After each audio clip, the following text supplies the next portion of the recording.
यीशु मसीह के नाम में आप सबको सलाम। सब हाथ हिलाएं जरा, नारा लगाएंगे यीशु मसीह की हालेलुया। तशरीफ रखिए सब।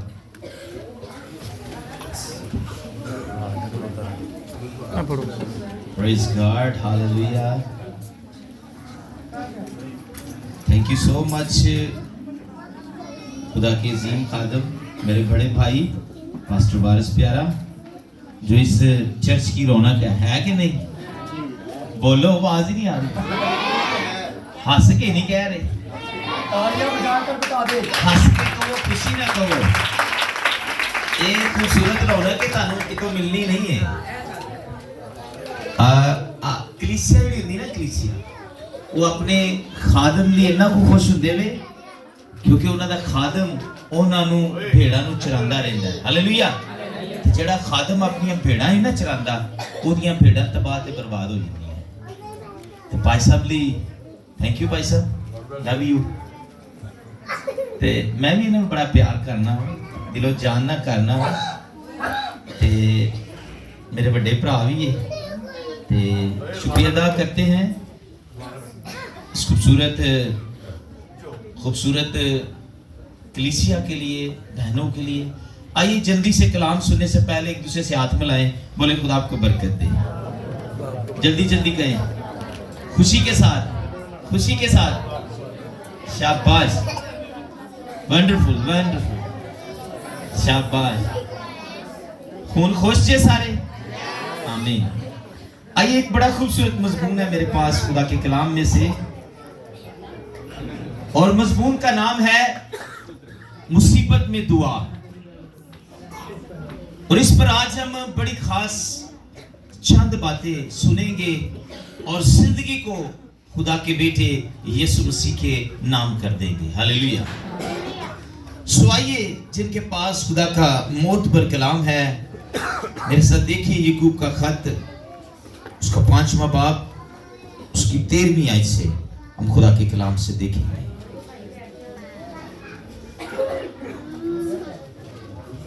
अगर कलाम सुनना है तो खामोशी से सुने, बच्चों को भी खामोश कराएं ताकि आपको बरकत मिलेगी। 13वीं आयत, याकूब का खत, उसका 5वां बाब, 13वीं आयत।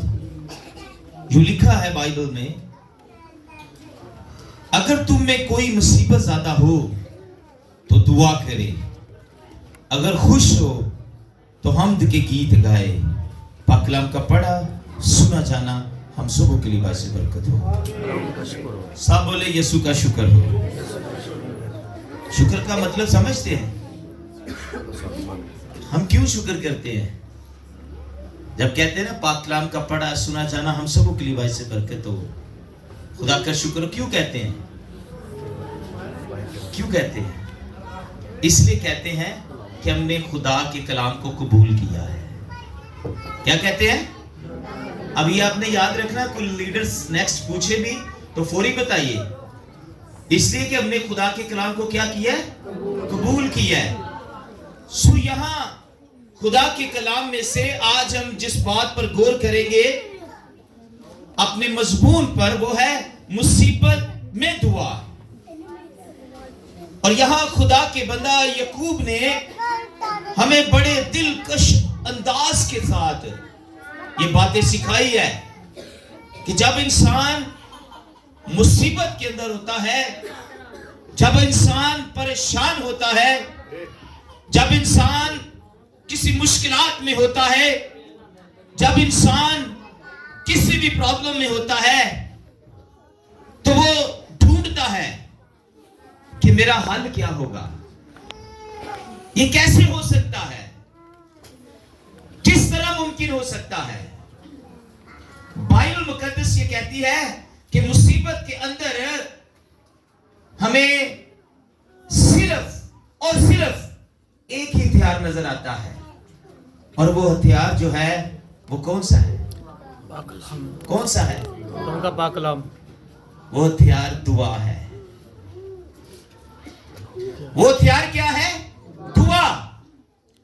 अगर हम अपनी मौजूदा टाइम जिंदगी के अंदर गौर करें तो आपको हर तरफ मुसीबत ही नजर आएगी।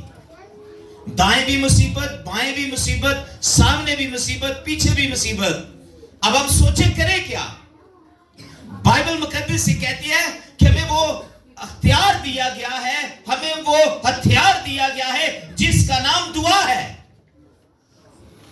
जिससे हम हर चीज पर गालिब आ सकते हैं, फतह पा सकते हैं।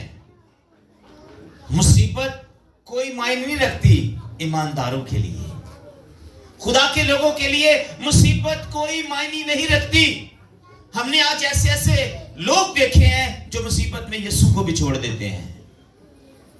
मुसीबत आती है तो वो खुदा के खादमों के पास जाने की बजाय बड़े खुदा बना लेते हैं। एक नहीं बड़े खुदा बना लेते हैं, और हमें तो आज तक ये नहीं पता चला हमारे खुदा कितने हैं। मुसीबत आए, परेशान है, दुखी है, लेकिन हमें तरीकाकार नहीं आया कि हमने इस मुसीबत से निकलना कैसे है, इसके साथ फाइट कैसे करनी है, इसके साथ लड़ना कैसे है, इससे निकलना कैसे है। हमें आज तक मालूम ही नहीं हुआ। हम दूसरों से सुनते हैं, दूसरों को बताते हैं, दूसरों से गुफ्तगू करते हैं, दूसरों से बातचीत करते हैं, लेकिन कभी किसी ने पर्सनल दुआ में खुदा से बात नहीं की। आपने कभी ये नहीं सोचा कि ये मुसीबत मुझ पर आई है, क्यों आई है, इसके पीछे रीजन क्या है, वजह क्या है? आपने गौर ही नहीं किया कि इस मुसीबत से जान कैसे छुड़वाएं, क्योंकि हमें जो हमारा माइंड कहता है ना, हम वो करते हैं।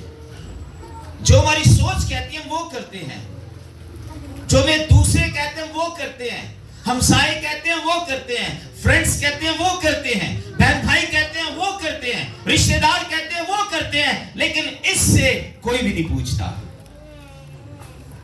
इससे कोई भी नहीं पूछता, और ना इससे कोई बात करता है। इसे लाइक बहुत कम हम करते हैं। हम तो अपने दिल की बात दूसरों को बताना ज्यादा पसंद करते हैं, फिर आने जी साड़ा बोझ हल्का हो जाता है। ऐसे ही है, दूसरों को बताने से बोझ हल्का होता है आपका? नथिंग। वो आपको अच्छा मशवरा नहीं देंगे, गलत मशवरा देंगे। लेकिन बाइबल मुकद्दस में अगर हम मशवरों पर गौर करेंगे तो हम तबाह हो जाएंगे। लेकिन बाइबल के जो मशवरे हैं, बाइबल की जो हदायत है, बाइबल की जो तालीम है, बाइबल जो कहती है, अगर आज हम उन्हें मानेंगे तो मुसीबत हमसे जाती रहेगी। आइए सुनिए, दानियल की किताब में चलेंगे। जीत गए भाई दानियल, आपके पास बाइबल कहां पे है? बाइबल कौन जल्दी से पढ़ सकता है? दानियल की किताब निकाले जल्दी से, शाबा शरीफ, उसका 6ठा बाब, जिसको मिल जाता 22वें पढ़ दे जल्दी से। मेरे खुदा ने अपने फरिश्ता को भेजा और शेरों के मुंह बंद कर दिए, और उन्होंने मुझे जरर नहीं पहुंचाया, क्योंकि मैं उसके हजूर बेगुनाह साबित हुआ, और तेरे हजूर भी ऐ बादशाह मैंने खता नहीं की। आमीन। दानियल की किताब के अंदर हमें एक खुदा का नबी मिलता है जिसका नाम क्या है? दानियल। और बाइबल में लिखा है कि इस दानियल ने मुसीबत में किया क्या। अब देखिए, हम अपने माइंड को कहां लेकर जाएंगे? दुनियादारी में या इन नबियों की तरह? नबियों ने क्या किया? क्या इन्होंने दुनिया का मशवरा लिया, बहन भाइयों का मशवरा लिया, बोले रिश्तेदारों का मशवरा लिया, फ्रेंड का मशवरा लिया? नहीं। बाइबल ये कहती है इन्होंने खुदा के साथ बात की, खुदा का मशवरा लिया। और बाइबल ये फरमाती है कि दानियल नबी को जब ये ऐलान सुनाया गया कि इसे शेर की गार में फेंक दिया जाए, उस वक्त दानियल पर एक बड़ी मुसीबत तारी हो गई, एक बड़ी मुसीबत आ गई। लेकिन दानियल ने क्या किया? क्या वो किसी को बता रहा था? किसी को बता रहा था मुझे बचाओ, मुझे बचाओ, मुझे वो गार में फेंकने लगे हैं? लिखा है उसने कोई शोर ना किया, ना चीखा, ना चिल्लाया। जब उसे ये पैगाम मिला कि इसे शेरों की गार में फेंक दे, लिखा है वो खामोशी के साथ आसमान की तरफ देखने लगा। ये है गो लोगों की रोया, दुआ गो लोगों के प्लान्स, दुआ गो लोगों के माइंड्स, उन्होंने अपने माइंड में रखा क्या है। सुनिए, जब दानियल को यह खबर मिली तो दानियल के मुंह पर उदासी नहीं आई, मायूसी नहीं आई, परेशानी नहीं आई, घबराया नहीं है, डरा नहीं है, खौफ नहीं आया। क्यों नहीं आया? क्योंकि उसे पता था ये मेरा कुछ नहीं कर सकते। उसे पता था कि ये मुझे शेरों की गार में फेंक भी देंगे, मेरा कुछ भी नहीं जाएगा। और बाइबल में लिखा है कि उसे शेरों की गार में फेंक दिया गया और ऊपर से बड़ा पत्थर रख दिया गया। अब बाइबल ये फरमाती है कि दानियल ने वहां क्या किया। एक बड़ी मुसीबत भरपा फेंक दिया गया। दानियल ने किया क्या? जी बहनों, दानियल ने क्या किया? क्या किया दानियल ने? बताएं। किसकी तरफ की? फ्रेंड्स की तरफ, दुनिया की तरफ, दोस्तों की तरफ, किसकी तरफ? बाइबल में लिखा है जब उसे फेंक दिया गया तो लिखा है ना वो दाएं ना वो बाएं, उसने किसी की तरफ नहीं देखा। लिखा है उसने अपने हाथों को उठाया और आसमान पर निगाह की और कहने लगा कि तू मेरा मददगार है। और लिखा उसने हाथ उठाए और दुआ की, खुदा ने फरिश्ते भेजे और सारे शेरों को ताबेदार कर दिया। हालेलुया। उसने हाथ उठाए। आज गौर करें, मैं और आप हाथ उठाते हैं, अपने घरों में हाथ उठाते हैं, फैमिली में हाथ उठाते हैं। शायद हमें आज मालूम नहीं है कि अगर आप पर मुसीबत आई है हमने करना क्या है। हमने हाथ उठाने हैं। दानियल ने कुछ नहीं किया, किसी से मशवरा नहीं लिया, किसी से प्लान नहीं किया, अपना माइंड इस्तेमाल नहीं किया। जो कुछ खुदा के कलाम से उसे मालूम था उसने हाथ उठाए और जैसे हाथ उठाता गया खुदा उसकी आवाज सुनता गया और लिखा उसने आसमान से फरिश्ते भेजे और उसने शेरों के मुंह को बंद कर दिया। क्या आज आपका खुदा आपकी मुसीबतों को बंद नहीं कर सकता? कर सकता है, लेकिन रीजन क्या है? हम खुदा के साथ जुड़ते नहीं है। टाइम नहीं है प्रेयर का, पर्सनल प्रेयर का टाइम नहीं है, सेपरेट प्रेयर का टाइम नहीं है। अगर आप पर कोई मुसीबत आती है मत जाएं किसी के पास, अपने घर में कोई भी चीज बिछा ले, उसके ऊपर घुटनों के बल हो जाए, दानियल की तरह हाथ उठाए। जब आपके हाथ उठना शुरू हो जाएंगे, आवाज खुदा तक जाना शुरू हो जाएगी। और अब दुआ का मतलब क्या है? दुआ का मतलब क्या है? खुदा से बातें करना। खुदा से बातें करना। तो जब आप हाथ उठाएंगे तो किससे बातें करेंगे? खुदा से। तो जब खुदा से बातें करेंगे तो क्या आपका खुदा आपकी मुसीबत नहीं दूर करेगा? नहीं करेगा। तो आज के बाद आपने हाथ उठाने हैं या दूसरों की तरफ जाना है, या अजीजों को बताना है, या दोस्तों से मशवरा करना है? अपने हाथ उठाएं और मुसीबत के अंदर अपने यहोवा खुदा को पुकारें और वो फौरी आपके लिए मदद भेजेगा, फौरी मदद भेजेगा आपके लिए। और फरिश्तों को भेजकर अगर वो शेरों के मुंह बंद कर सकता है तो वो आपके दुश्मनों को पांव तले की चौकी भी कर सकता है। हालेलुया। सो हमें जरूरत क्या है? लेकिन आज के दौर के अंदर हमारी दुआया लाइफ इस कदर कमजोर हो चुकी है कि हमें दुआ करने को दिल ही नहीं करता। हमारा दिल करते नहीं है कि हम दुआ करें, मुश्किल है हमारे लिए, बड़ा बोझ है ये दुआ का, हमारा दिल नहीं करता। आज सुबह मैं चर्च में कलाम सुना रहा था तो मैं बात कर रहा था, मैंने कहा लोगों ने दुआ को तमाशा बनाया हुआ है। लोग दुआ के साथ जुड़ते नहीं है सही तरह, उन्हें यह नहीं मालूम कि दुआ का मतलब क्या है। हम लोग जब रोटी खाते हैं शायद हम तो रोटी पर भी नहीं दुआ करते। सच बताइए, जितनी बहनें भाई बैठे हैं कितने लोग रोटी पर दुआ करते हैं? ईमान से खुदा देख रहा है, लिखा है उसकी आंखें जमीन पर सैर करती है। ये देख लें 2 4 5 7 लोग हैं, बाकी कोई बंदा, जो बंदा रोटी पर नहीं दुआ करता उसने वैसे कैसे प्रेयर करनी है? कितना वक्त आपका खुदा के साथ गुजरता है? हम 3 टाइम रोटी खाते हैं, रज रज के खाने हैं। ਤੇ 3 ਟਾਈਮ ਸਾਨੂੰ ਦੁਆ ਨਹੀਂ ਆਉਂਦੀ। ਅਗਰ ਅਸੀਂ ਸਵੇਰ ਦਾ ਨਾਸ਼ਤਾ ਕਰੀਏ ਨਾ ਤੇ ਕਹਿੰਦੇ ਅੰਡਾ ਲਾਜ਼ਮੀ ਖਾਣਾ ਹੈ, ਉਹਦੇ ਤੇ ਜ਼ੀਰਾ ਵੀ ਸੁੱਟਣਾ ਹੈ, काली मिर्च भी दूर नहीं है, ताकि इसी ताकत हासिल करिए। हमारा मकसद ये होता है ना कि ताकत आवे, लेकिन मैं आपको बताऊं ये जिस्मानी ताकत आपको जिंदगी नहीं दे सकती, ये आपको जिंदगी नहीं दे सकती। भावें तुसी पावे खाओ ते भावें वड्डा गोश्त खाओ ते भावें छोटा खाओ, ये तुहानू ताकत नहीं देगा। अगर दुनिया में कोई चीज आपको ताकत दे सकती है तो वो खुदा का कलाम है। अगर दुनिया में कोई आपको मुर्दा से जिंदा कर सकता है तो वो खुदा का कलाम है। अगर आप जिंदा हो सकते हैं तो इस कलाम से हो सकते हैं, अगर आप मुसीबत से छूट सकते हैं तो इस कलाम से छूट सकते हैं। यही कलाम है जो राह, हक और जिंदगी है। इसके बगैर हम कुछ भी नहीं है। मैं सुबह बता रहा था, मैंने कहा बहन जी, मैंने चर्च में सवाल किया, मैंने कहा अक्सर लोग दुआ करवाते, पास दुआ करना जरा, बेटी साडी हॉस्पिटल जा रही है ते बेबी पैदा होने वाला है। मैं कहा तो बड़ी अच्छी गल, तुम दुआ करांदे जे, खुदा बरकत भी देंदा, ब्लैस भी कर देंदा तानू। पर मैनू अज तक एक समझ नहीं आई। मैं कहा भैन जी एक सवाल दसो, जो बच्चा पैदा हो जाता है, बुढ़ी घर आ जाती है बेटी, फिर ਉਹਦੇ पैर ते काला धागा क्यों बांधे जे? ਉਹਨੂੰ ਕੀ ਕਹਿੰਦੇ ਵੇ? ਹਿੰਗ ਸਿੰਘ ਕੀ ਕਹਿੰਦੇ ਵੇ? अच्छा, मैं सवाल पूछा कि तुसी ये धागा क्यों पैर ते बांधे जे? एक बाजी बोलने लगी, कहती है कई लोगों के ज़हन च मशवरा होता है कि शायद इनू डर ना लगे, शायद कोई एक भैन कह लगे इनू कोई बदरू ना तंग करे, इनू किसी तीसरी कह लगे इनू नजर ना लगे। मैंने कहा क्या आप धागों पर यकीन करते हैं?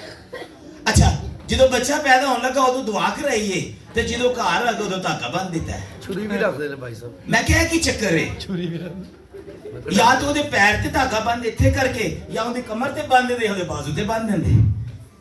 ਮੈਂ ਕਿਹਾ ਧਾਗੇ ਦਾ ਮਤਲਬ ਕੀ ਹੈ? ਇਹਦਾ ਮਤਲਬ ਹੈ ਕਿ ਧਾਗੇ ਦੀ ਵੈਲਿਊ ਯਿਸੂ ਮਸੀਹ ਤੋਂ ਜ਼ਿਆਦਾ ਹੋ ਗਈ ਹੈ। धागे की वैल्यू यीशु मसीह तो ज्यादा हो गई है। कुछ लोगों का बिलीव यकीन होता है ना इन चीजों पर, क्या आप धागे को इतनी अहमियत देते हैं? अभी नबी ने बताया कितने जबरदस्त तरीके से कि उसने सिर्फ हाथ उठाए हैं तो खुदा ने आसमान से फरिश्ते भेज दिए हैं। तो हम क्या कहते हैं जी, हमारे बच्चे को, हमारी बेटी को नजर लग जाएगी, धागा बांध लो जी। क्या हम इंडिया में रहते हैं? वो तो देव देवतियों को मानते हैं, ये तो उनकी रस्मात है। हमें तो बाइबल में ये चीज नहीं बताई गई। किसी नबी ने को धागा बने, किसी नबी ने किसी को क्या करो, बल्कि लिखे है नबी दे कलाम करने ना सारियां चीज़ां पिघल पिघल कर जांदियां सी। तो हम क्या करते हैं? क्या हम इन चीजों पर यकीन करते हैं? फिर कहां गया हमारा ईमान? कहां गई हमारी रोजमर्रा की दुआ? कहां हम दुआ करते हैं? हम मसीह हैं। मैं कहता हूं वी आर द क्रिश्चियन, हम मसीह हैं। तो अगर तुसी मसीह जे तो फिर मसीह दा काम ते नजर आ नहीं रहा। हमारा मकसद होता है सदके जावा यीशु दे ते वारी जावा बुल्ले शाह दे। असी बुल्ले शाह भी बनाया है। इसका मतलब है कि हम लोग दो बेड़ियों पर पांव रखते हैं तो हम कहते हैं जी आई एम क्रिश्चियन, मैं मसीह हूं। जे तुसी मसीह जे ते फिर मसीह वाले काम करो ना। यीशु मसीह दे ते काम ही नहीं। यीशु ने किन्नियां नु धागे पाए सी जी, किसे नु धागे कड्डे ही सी। अच्छा, असी फिर वही पहले फर्स्ट चैप्टर ते आ जन्ने आ। असी लगने आ दूसरियां दे मशवरियां दे। असी आने वो छड़ कुछ नहीं हुंदा, इधर चल इंज एक बाबा इंज फूक मारदा है, ओदी भी फूक निकलेगी, ताड़ी भी फूक निकलेगी। हमारे मशवरे ये हैं, एक धागा ले ले, इसका मतलब है असी दुआ च अज तक कमजोर हां। हमारे अंदर दुआ की एबिलिटी नहीं है, पावर नहीं है, ताकत नहीं है, कुव्वत नहीं है। हम दुआ से खाली हैं। जे दुआ च लफ्ज को ना मंगो तो लफ्ज ही और निकल दे। एक बाजी कहने लगी पैसे मैं दुआ कर रही सा तो मेरा ध्यान ही किते और चला गया। मैं कहा तुहाडा ध्यान के सुबह दी कमेटी नहीं करनी है। इसका मतलब है कि हम दुआया लाइफ में, ये है सच है, वाकई सच है कि जब इंसान रूह के बगैर दुआ करता है ना, मकसद के बगैर दुआ करता है, तो जब वो आंखें बंद करता है ना, तो उसका ज़हन ऑटोमेटिकली कहीं और पहुंच जाता है। ये है, आप खुद कहेंगे, मुझे बताती है बहने, पैसे में दुआ करनी, मेरा ज़हन ही कितने और जाता है। तो मैं क्या, तू हैंडल मोड़ के वापस आ गया कर। हमें बाइबल में ऐसी वैसी कोई बातें नहीं सिखाई गई। हमारा फोकस है प्रेयर, दुआ। अगर तुसी दुआ दानियल नबी की तरह करो तो क्यों नहीं खुदा तुहाडे लई फरिश्ते भेजेगा? हालेलुया। क्यों नहीं खुदा तुहानू बचाएगा एक्सीडेंट तो, हादसा से? क्यों नहीं खुदा तुहाडी मदद करेगा? याकूब ने क्यों ने जबरदस्त तरीके ने किया है, खूबसूरती दे नाल, कि अगर कोई मुसीबत ज्यादा है तो दुआ करे। उन्हें यह नहीं कि अगर कोई मुसीबत ज्यादा है तो बाबियां को जावे, वो पीरा फकीरा को जावे, वो तवीज धागियां को जान। मैं एक फैमिली च गया तो मैं जिथे कलाम सुना रहा था ना, ਉਹਦੇ ਉੱਤੇ पखा सी, ते पखे ਨਾਲ भी तवीज बनया सी। ਤੇ मैं कहा बाजी पखे ने इसलिए तवीज बनया कि दूसरे ਨੂੰ हवा मिले। ये देखें हमारे काम, असी पखिया ने भी तवीज बनने हैं। हमारे मकसद देखें, हमारा ध्यान कहाँ है, हमारी सोच क्या है। इसका मतलब है इसको हमने पीछे कर दिया है और हम खुद आगे हो गए हैं। जब आप इसे आगे लाएंगे, इसके मुताबिक चलेंगे, इसको अंदर लेंगे, तो आपको किसी चीज की नहीं जरूरत ही, सिर्फ आपको चीजें होगी। हाथ उठाएं, वो आपकी सुनेगा। हालेलुया। हाथ उठाएं, वो आपकी मुसीबत को ऐसे लबरेज कर देगा। आप पाक और साफ हो जाएंगे, कोई मुसीबत आपके अंदर नहीं रहेगी। तो अगर आप चाहते हैं कि आप इस बड़ी मुसीबत से छूट जाएं, जो आजकल हमारी जिंदगियों में मुसीबत का रोला पड़ा हुआ है, मुसीबत मुसीबत मुसीबत। भाई साहब दुआ करो, 10 तो 15 दरखास्तां भाई साहब को होने आन गया थोड़ी देर बाद, भाई साहब मेरे लिए दुआ करना फलां फलां, ते आपने लिए बाजी ने खुद नहीं करनी दुआ, टाइम ही नहीं है। पादरी दे मोढियां दे वजन सुट दे ते अपने ते सुट दे नहीं। यीशु ने ते एक दफा सारी दुनिया का वजन अपने मोढे ते ले लिया सी, ते हुण असीं इथों भी नहीं समझ पा रहे कि असीं पादरी दे मोढे ते फिर इन्ना वजन सुट देने आ। भाई साहब जी मेरे लिए दुआ करना कि फलां फलां काम मेरे हो जाए। लेकिन हम क्यों ऐसा कर रहे हैं? हम अपनी जिंदगी पर क्यों नहीं गौर करते? वजह क्या है, रीजन क्या है? आप क्यों नहीं दुआ को बनते? अच्छा इतने असीं कलाम जिन्नी देर सुनते रहांगे ना, असीं इंज करते रहांगे। इथों जदों असीं बाहर गए, साडा माइंड सोच के हालात चेंज हो जाने। जो कुछ आप खुदा के घर में है ना, वो कुछ आप बाहर भी। हालेलुया। जो कुछ आपका प्लान यहाँ होता है, वो आपका बाहर भी हो। जो कुछ आप यहाँ सीखते हैं, उस पर बाहर जाकर अमल करें। अपनी औलाद को बताएं, अपने बच्चों को बताएं, उनकी हौसला अफजाई करें, उनको तालीम दें कि बाइबल में हमें कहती है दुआ कर, हमें दुआ करनी चाहिए। बहन जी अगर आप मुश्किल में है, आओ बहन जी। कभी बहनों ने ऐसा किया? बहन जी अगर तुम्हारे मुसीबत आई तो आओ मिलकर दुआ करिए। कभी आपने ऐसा बहनों ने कहा, कभी भाइयों ने कहा? टाइम ही नहीं है हमारे पास, टाइम ही नहीं है, वक्त ही नहीं है। खुदा ने किस तरह हाथ उसके अपना दानियल के उठाए, फरिश्ते आए और उन्होंने उसको फौरी तौर पर बचा लिया। अब एक और सवाल देखेंगे, आइए देखिए मेरे साथ। यूना का देखेंगे, यूहन्ना नहीं यूना, यूना की किताब देखें, उसका दूसरा बाब दूसरी आयत देखें। जिसको मिल जाता है जल्दी से पढ़ दें। मैंने अपनी मुसीबत में खुदावन से दुआ की और उसने मेरी सुनी। मैंने पताल की तह से दुहाई दी, उसने मेरी फरियाद सुनी। आमीन आमीन। कहां पर था यूना? Very good. कहां पर था बहनों, कहां पर था? मछली के पेट में। और कितने दिन वहां रहा? 3 दिन। राज के रोटी खा ली से उसने? नहीं। क्या किया? कितने दिन भूखा रहा? 3 दिन भूखा रहा। नहीं पानी नहीं कर, उसने ना दिन को ना रात को कुछ ना खाया। तुसी अगर अपनी जिंदगी थोड़ा जिहा ज़हन खोलो ना, तो तुहानू खुद समझ आएगी कितनी बड़ी बात है कि वो मछली के पेट में था, ना उसने कुछ खाया ना पिया, लेकिन उसको जिंदा किसने रखा हुआ था? खुदा ने। खुदा उससे कुछ चाहता था। यस। आज खुदा आपसे भी कुछ चाहता है। खुदा आपको भी कहता है कुछ करे। सुस्ती कायली ये अपने अंदर से बाहर फेंके। खुदा मेरे घुटनों को मजबूत करके ये दुआ को बन जाए।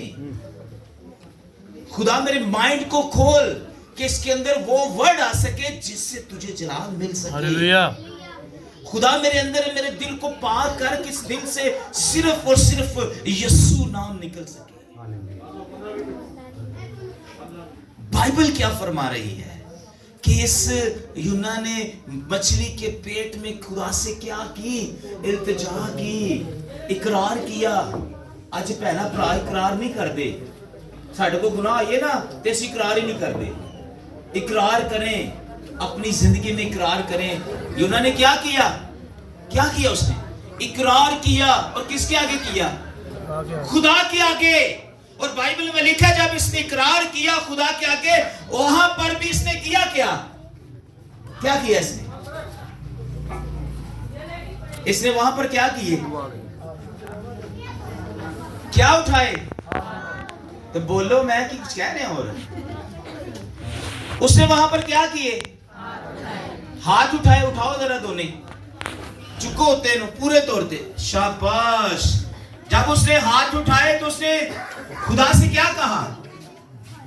उसने खुदा से क्या कहा कि मैं इकरार करता हूं कि जो कुछ तू कहेगा मैं वो करूंगा। हालेलुया। क्योंकि जो कुछ मैंने करना था ना वो मैंने किया। और मैं कहां पर आ गया? मछली के पेट में। अब जो तू कहेगा मैं वो करूंगा। अब तू मुझे माफ कर। और कलाम में लिखा है खुदा के कान तक उसकी आवाज चली गई। ईसाया क्या कहता है? उसका कान भारी तो नहीं कि तुम्हारी दुआ को सुन ना सके। उसने क्या किया? आवाज दी, हाथ उठाए, आवाज गई। खुदा ने मछली को हुक्म दिया, मछली ऊपर आई और मछली ने उसको उगल दिया। वो बाहर आ गया और वो जिंदा था। हालेलुया। जब तक आपके हाथ नहीं उठेंगे आपकी मुसीबत नहीं जाएगी। हाथ उठाएं, यीशु को पुकारें, रोएं, आंसू निकाले।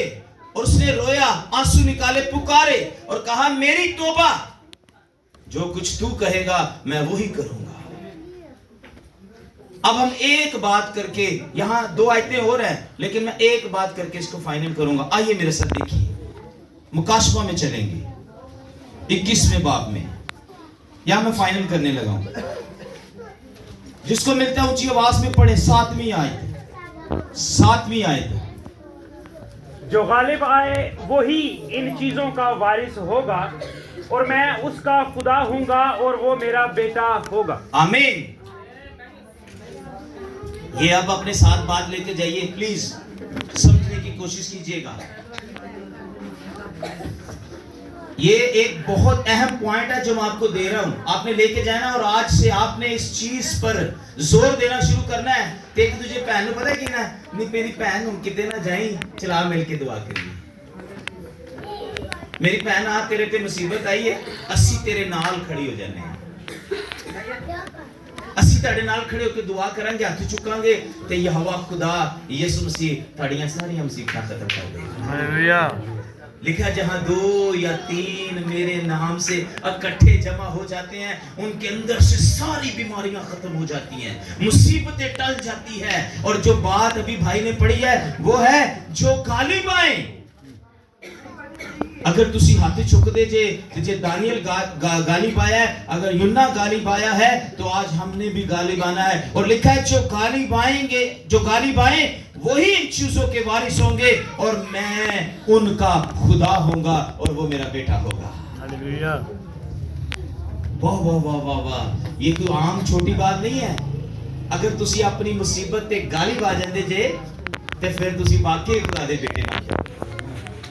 अगर ताड़ी मुसीबत ते शैतान, अबलीस, जादू, इल्म ये वो गालिब आ गया ते फिर वो तानू तबाह ते बर्बाद कर देगा। ਇਹਦੇ ਲਈ ਥੱਲੇ 8ਵੀਂ ਆਇਤ पढ़ाएंगे जी।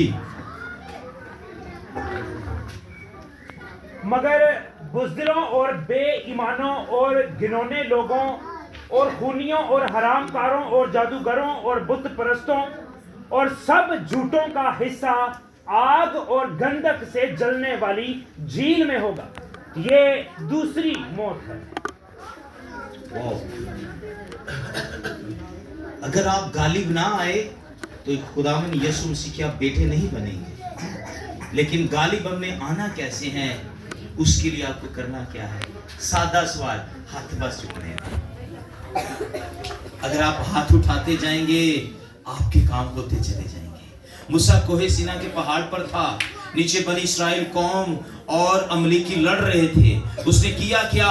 मूसा ने हाथ उठाए और बनी इस्राएल कौम जो उस पर गाली बाना शुरू हो गई, और जब मूसा के हाथ नीचे आए वो उन पर गाली बाना शुरू हो गए। और फिर लिखा है उन्होंने क्या किया? 2 पत्थर लिए और मूसा की कोहनियों के नीचे रख दिए और मूसा ने हाथ उठा लिए, और जब तक मूसा के हाथ उठे रहे बनी इस्राएल फतह और गाली होती गई। और आज मैं और आप भी जब अपने हाथ उठाएंगे हम गाली पाएंगे, फतह पाएंगे और खुदावंद यीशु मसीह के बेटे कहलाएंगे।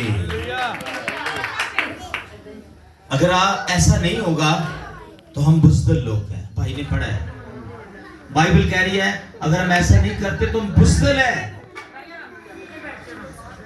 हम बुज़दिल लोग हैं, गलत काम करने वाले लोग हैं,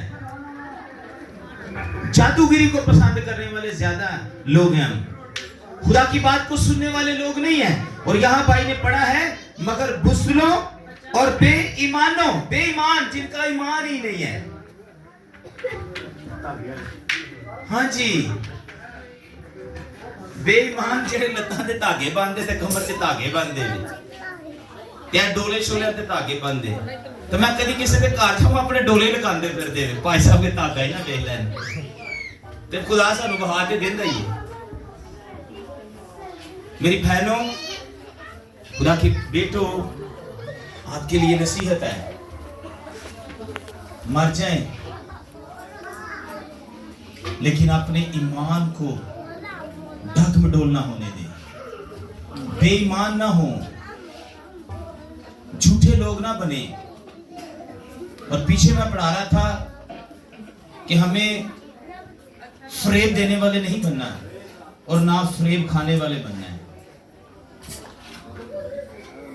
बाइबल में खुदा के बंदा ने पढ़ा है कि हमें जादूगरों और बुत परस्तों और सब झूठों का ऐसा आग और गंधक में होगा, झील में। ये दूसरी मौत है। पहली मौत जो कब्र में जाते हैं और दूसरी मौत आग की झील में है। इंदी कुंगली सड़ जाए ना तो पूरा हफ्ता नींद नहीं आती, टराटा पेंडियां इंजी है ना। ते जे आग जी चलेगी तो उत्थे तो सारी जिंदगी सड़ना ही है। सड़ना, मातम करना, दांतों का पीसना, रोना, ना उथे की मां ते ना उथे की भरा ते ना उथे की प्यो ते ना उथे की मां ते ना उथे की सहेलियां जिन्हां दे पीछे लग के यीशु तो पीछे हटे सन। उथे किसी ने ताड़ी आवाज नहीं सुननी।